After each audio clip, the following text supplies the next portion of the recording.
Hey y'all. So I'm still reading the book of Job's. I'm currently on the second half. I read chapters 17 through 25 today. But I just wanted to come to y'all and I had a message for y'all. Don't compare yourself to others and those that are around you or social media, the things we see on social media. In these chapters, Job, of course, he was still trying to defend his innocence. And if you know Job, he was a guy of great character, integrity. He had everything.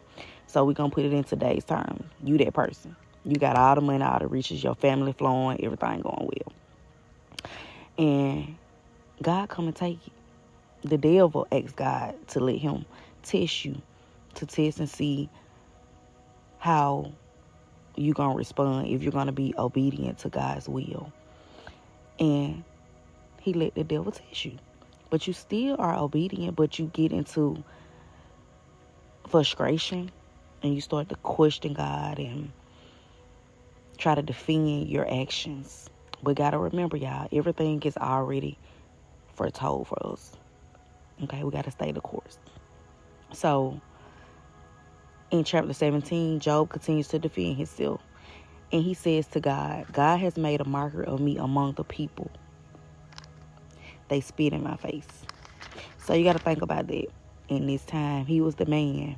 But now, everybody see him going through hell and try troubles. But I also remember that your trials and your tribulations is a testimony for somebody else. Whatever you may be going through now, it's going to help benefit you. But your friends may benefit off it. Your family may benefit off it. Your kids may benefit off it. Your career may benefit off it. Okay? So they go back and forth, back and forth. And Job say, my friends have turned against me. My family is gone, and my close friends have forgotten me. Now, remind y'all, in the midst of this, Job is talking to his friends, going back and forth with his friends, questioning God, basically. Like, why is he doing this to me? But his friends is trying to remind him, like, no, you're going to see through this. Basically, y'all know we need people on our team who going to help us through. We do. But he's saying all this. He said, I am rejected by my own family. Okay? Those who I have loved have turned against me. If you are in a season right now where you feel like those you love, who you had love for, they have turned against you. They not seeing things how you see it and y'all just not agreeing or whatever the case may be. It's okay. So Job goes to question basically like why the wicked are receiving all the riches of the world. Why the wicked seem like they're flourishing, or they can pay all this, or they bills this, and they got this much money. They traveling here, they traveling there. Why the wicked, but not the person of God? Why the person of God is suffering? Why? This is what Job is saying in this chapter, in a summary. His friend says to him, the triumph of the wicked has been short-lived, and the joy of the godly has been only temporary. He goes on to say their wealth will bring them no joy. They can enjoy their wealth now, but when it's gone or when things start to hit the fan, their joy going to be gone. Okay? Because they're going after the wealth of it. If we follow God, he going to give us all of it. But the wicked, they not following God, just to be honest. So the things that y'all see from them that they're receiving is not really from God.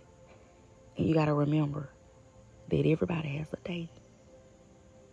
And it may be peach and cream now, but it'll be taken away from them if it's not of God's will, if it did not come from God. Because you got to remember, the devil has a plan for us just like God does. That's why we always back and forth, back and forth. So the same way God pushing us and pulling us, the devil is too. And a lot of times the devil can push us and pull us with our money, our greed. And a lot of times that shows because of your comparison with people. But you got to follow your own path. Yeah, as I got to chapter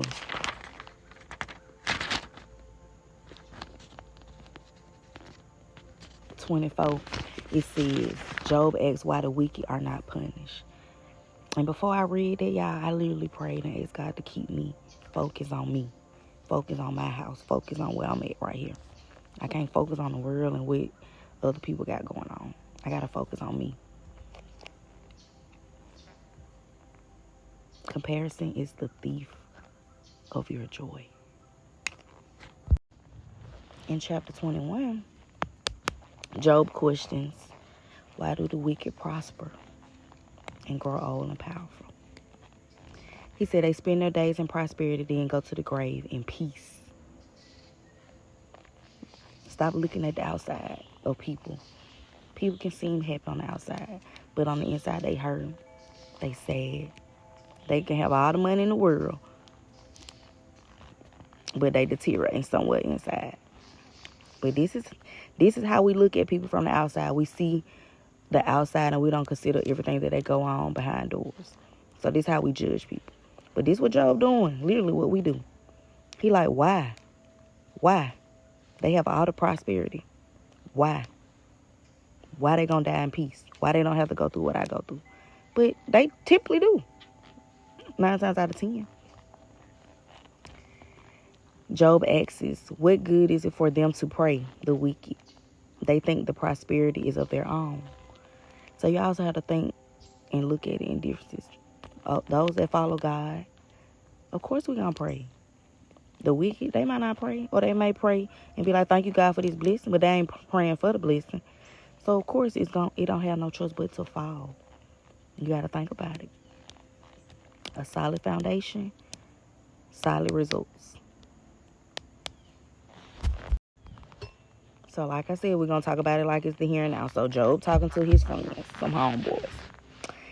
And his homeboys trying to keep him on the course. Like, look, no, bro, you ain't fit to do this. You ain't fit to say this. You just going through your distress right now. But you going to withstand this. So, in chapter 22, his homeboy come and say to him, submit to God and you will have peace. Then things will go well for you. If you return to the Almighty, you will be restored. So, clean up your life. Like I said, y'all, we need friends in our life that's going to tell us about ourselves, good or bad. He says, if you give up your lust for money and throw your precious gold into the river, the Almighty himself will be your treasurer. He will be your precious silver. Goes back to money. Money is the root of all evil. We see the money. When the money is good, the money is good. When the money slow down, then what? You can't look at what nobody else is doing. Y'all don't know what they did to get that money for one. But I can tell you, if it ain't of God's will, it won't evolve. And it won't grow. Okay? Think about it. You see the Bruston. You see people, how they be on here like, I got this, I did this, I made this year. Pay attention to them. Pay attention. Because they let you know money rules their thoughts. But they are going to be the ones that first self-destruct. Just pay attention. In chapter 23, Job goes in and talks back to his homeboy. And he like, my complaint today is a bitter one. And I try hard not to groan about it. But I need to talk to God. I don't know where to find him at. He said, I go east. He is not there. I go west and I could not find him. He said, I do not see him in the north, for he is hidden, and I look to the south, but he is concealed. He says, but God knows where I'm going, and when he tests me, I will come out pure as gold. I can't wait to get to the end of this book to see what the results is. I know it's going to be some restoration, but think about it. They always say he may not come when you want him, but he come on time. He may not be there when you think when you need him, but he always going to show up. You may think he ain't there, but he there. He said, for I stayed on God's path. I have followed his ways and not turned aside. Whatever he wants to do, he does. He controls my destiny. Take note. Now, when I got to chapter 24, a note that I took was, everything the wicked own is cursed. If you feel like your world is Christian, it's not. It's all coming together. In this chapter, I see that Job had 10 speeches that he spoke. And if you know about the number 10, it's a completion. The number 10 signifies a completed cycle and something new to be rebirthed. And I literally just paid attention to that as I was reading it because my book has it labeled per number of speech. And I got the Job's 9th speech. And I'm like, I'm going to wait to read this tomorrow so I can finish it. But that's how you know, like, stay the course. If you want to tally out what you've been going through and look at it by numbers, you probably on number 8, girl. You might be on number 9, but stay the course. You never know. You might be on number 5, but stay the course. Job went through 10 cycles of pleading, feeling worthless, feeling like he had to defend himself, feeling like he wasn't good enough, feeling like God wasn't listening. But like I said, we got to wait and see what it comes out to be. But I know it's going to be some restoration. I just don't know what's going to happen.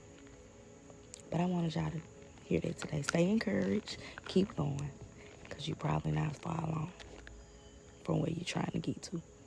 What God trying to get you to. Be blessed. Love y'all. Bye.